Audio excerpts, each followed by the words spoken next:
हे मंदिर इतकं रहस्यमय आहे की तुम्ही विश्वास ठेवणार नाही. आज आपण या प्राचीन मंदिराचा इतिहास, गुपित आणि पूर्ण दर्शन पाहणार आहोत. या मंदिरात पाऊल टाकता जे घडलं ते मी कधीच विसरणार नाही. नमस्कार मित्रांनो, तर आज आपण चाललेलो आहोत पुणे जिल्ह्यातील माळशिरस तालुक्यातील येवतपासून अगदी 8 किलोमीटर अंतरावर असलेलं प्राचीन भुलेश्वर महादेव मंदिर या ठिकाणी.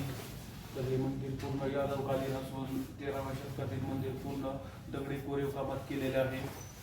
तर त्या ठिकाणी तुम्हाला मी गेल्यावर तिथून पुढची सगळे शूटिंग दाखवतो मित्रांनो. तर चला माझ्यासोबत आता कंटिन्यू व्हिडिओ पूर्ण करा. सध्या मी माझ्या युनिकॉर्न गाडीवरून भुलेश्वर महादेव मंदिराकडे निघालेलो आहे. तर मित्रांनो, माझ्या घरापासून भुलेश्वर महादेव मंदिर हे साधारण 75 किलोमीटर आहे. तर टोटल प्रवास हा 150 किलोमीटर अंतराचा होणार आहे. चला तर मित्रांनो, आपला प्रवास आता इथून पुढे चालू झालेला आहे. आजूबाजूला पहा किती सुंदर निसर्ग आहे, हिरवीगार शेती, शांत वातावरण आणि पक्ष्यांचा आवाज. अशा रस्त्याने देवदर्शनाला जाण्यासाठी आनंद काही वेगळाच असतो. तर मी काष्टी येथे थांबलेलो आहे येवले चहा पिण्यासाठी.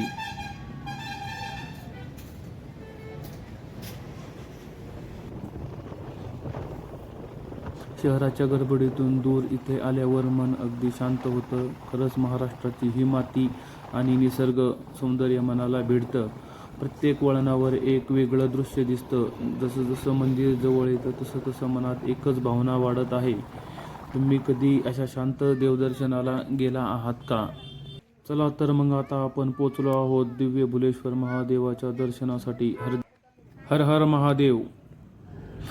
तर मित्रांनो, आत्ता संध्याकाळचे साधारण 6:30 वाजलेले आहेत आणि शांत वातावरणात भुलेश्वर महादेव मंदिर आणखीनच दिव्य दिसत आहे. मावळत्या सूर्याची किरण या प्राचीन दगडी वास्तूवरती पडत आहे आणि प्रत्येक कोरीव काम जणू जिवंत असल्यासारखे वाटतंय. हे बघा, भिंतीवरील नक्षीकाम आणि बारकाईने प्रत्येक आकृती कोरलेली आहे. शेकडो वर्षापूर्वी कलाकारांनी घडवलेली ही कला आजही तितक्याच भव्य दिसते. या टेकडीवर उभं राहून दूरवर पडलेला प्रकाश पाहताना मन अगदी प्रसन्न होतं. इथं उभं राहिल्यावर केवळ थांबल्यासारखं वाटतं. खरंच हे फक्त मंदिर नाही, हा इतिहास आहे, श्रद्धा आहे आणि आपल्या संस्कृतीचा अभिमान आहे.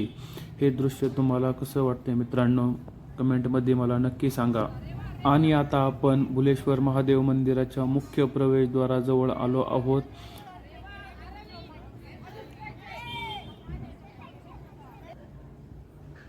समोर हा भव्य दरवाजा आणि इथे बसवलेला मोठा घंटा आहे. या घंटानादात एक वेगळीच शक्ती आहे. जणू प्रत्येक आवाज थेट महादेवापर्यंत पोहोचतो.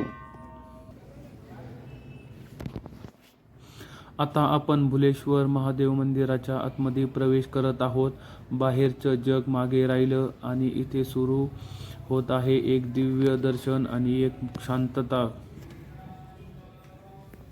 तर मित्रांनो, आता आपण चाललेलो आहोत मंदिराच्या मेन गाभाऱ्यात.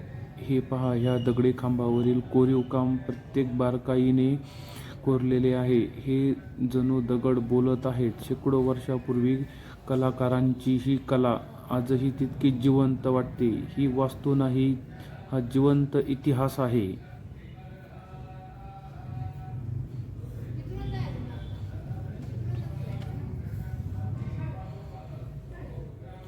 आणि आता आपल्या समोर आहेत भगवान शंकर महादेवाचे नंदी महाराज. नंदी म्हणजे शक्ती, निष्ठा, अखंड भक्तीचं प्रतीक. महादेवाच्या दरबारात नंदी हे द्वारपाल मानले जातात. असं म्हटलं जातं की मंदिरात आपली इच्छा किंवा प्रार्थना नंदीच्या कानात सांगितले की थेट भगवान शंकरापर्यंत पोहोचते. नंदी महाराज सदैव शिवलिंगाकडे तोंड करून बसलेले असतात. याचा अर्थ भक्तीमध्ये एकाग्रता आणि समर्पण किती महत्त्वाचं आहे हे दाखवलं जातं. या मंदिरात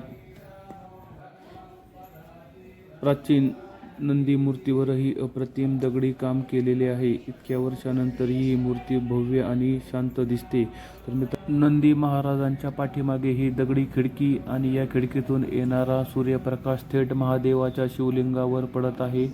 ही फक्त वास्तुकला नाही, हा शेकडो वर्षापूर्वीचा इतिहास आहे. अचूक गणिती आणि आध्यात्मिक विचार. आणि लक्षात घ्या, नंदी महाराज थोडेसे तिरपे बसलेले आहेत, जणू त्यांनी स्वतः मार्ग मोकळा केलेला आहे. हे बघा, भुलेश्वर महादेव मंदिराचा कळस, वरून नवीन कळस बसवलेला आहे आणि शेकडो वर्षापूर्वीचा इतिहास उभा आहे. आता आतमध्ये या आणि हे दगडी कोरीव काम नीट पहा. प्रत्येक खांब, प्रत्येक भिंत आणि प्रत्येक कोपरा इतक्या बारकाईने कोरलेला आहे, ही जणू एखादा किल्ला, एखादा राजवाडा वाटतो. ही केवळ मंदिराची रचना नाही, ही कलाकारांच्या हाताची जादू आहे.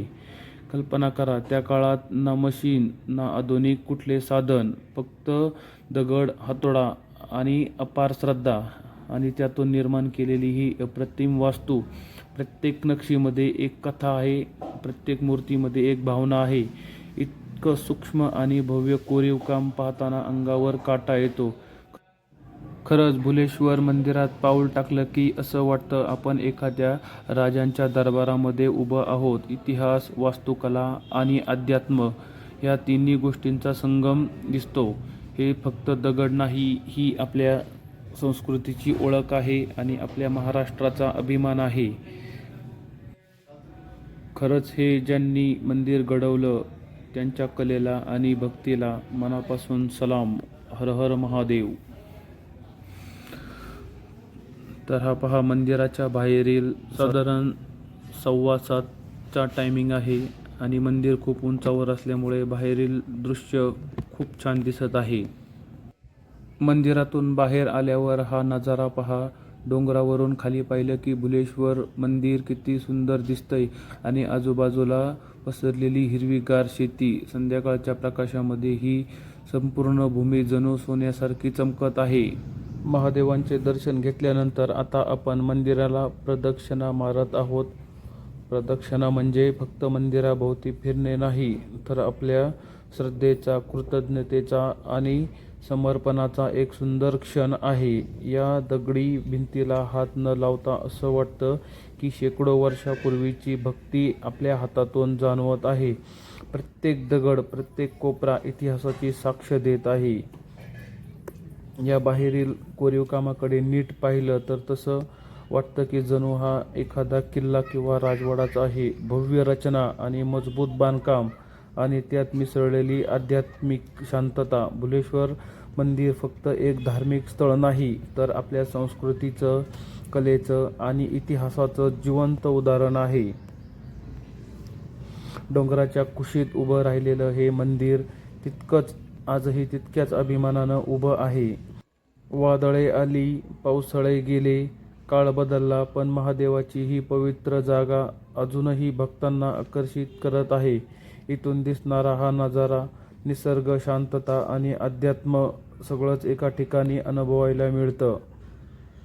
आजचा हा अनुभव शब्दात सांगणं खूप कठीण आहे. मनात एकच भावना आहे, समाधान. महादेवाच्या कृपेने ही भेट घडली आणि पुन्हा इथे येण्याची इच्छा मनात ठेवून आज आपण या पवित्र स्थळाला प्रणाम करतो. जर तुम्हाला असेच महाराष्ट्रातील ऐतिहासिक आणि पवित्र स्थळांचे व्हिडिओ पाहायचे असतील तर आजच आपल्या माय मराठी चॅनलला फॉलो करा, सबस्क्राईब करा आणि व्हिडिओला लाईक करा आणि कमेंटमध्ये हर हर महादेव नक्की लिहा मित्रांनो. चला तर मित्रांनो, आता मी इथून थोडा चहा पाणी नाश्ता घेऊन निघत आहे आपल्या माय मराठी फॅमिलीमध्ये. पुन्हा भेटूया एका नव्या प्रवासात. तोपर्यंत जय महाराष्ट्र, हर हर महादेव मित्रांनो.